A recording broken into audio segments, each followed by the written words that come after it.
Hey, welcome to the Explainer. You know, there are some phrases in English that can really trip you up. Have you ever heard someone described as a broken man and pictured someone, with an actual broken arm or leg? It's a really powerful idiom, but what it means has nothing to do with broken bones. So let's get to the bottom of it. And a huge welcome to everyone joining us from the Motorcar channel. We are so excited you're here for this explainer where we're going to connect some cool English phrases with their Indonesian counterparts. So let's just start with that first thought. When you hear the words a broken man, what pops into your head? Is it someone who's physically hurt? I mean, that makes perfect sense, right? But with idioms, you've got to remember the literal meaning is almost never the real one. All right, so first things first, let's be super clear about what this phrase is not. We've got to bust that literal myth before we can really dig into the true emotional meaning. Yeah, the damage here isn't physical at all. It's 100% emotional. A broken man is someone whose spirit, whose hope, has just been completely crushed by some terrible life experience. Think of it like a shattered spirit, not a shattered bone. It's like their whole world has just crumbled. Okay, so now that we know what it isn't, let's talk about what it truly means.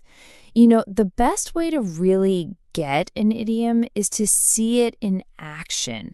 So let's explore that emotional side with a couple of really clear examples.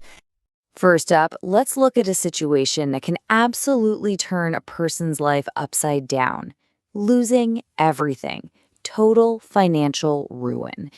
Just imagine someone who has put their whole life into a business and then gone. Now let's see how this idea shows up in both languages. In Indonesia, you could say, setelah perusahaan bangkrut, dia menjadi seorang pria yang hancur, which means, after the company went bankrupt, and the perfect English translation is, he became a broken man. See? Both languages capture that same feeling of utter devastation. So let's just break that down. The cause, the company went bankrupt. That's the event. But the feeling that comes from it is a total loss of hope and spirit. And the result? That's when we use the idiom. He became a broken man. The phrase isn't really about the money. It's about what the loss did to his soul. All right. For our second example, let's talk about something that can feel even more painful. We're going to move from financial loss to a really deep personal one. Betrayal from someone you trust. And again, check out how beautifully this translates. The Indonesian is so descriptive. Pengkhianatan sahabatnya membuatnya menjadi pria yang patah hati dan kehilangan arah. And in English, it hits those exact same emotional notes. His friend's betrayal turned him into a broken man, lost and heartbroken. So in this case, the cause isn't about money, it's about trust. It's a betrayal. And the feeling it creates is just as devastating. That sense of being completely lost, heartbroken. And the result is the same. He became a broken man.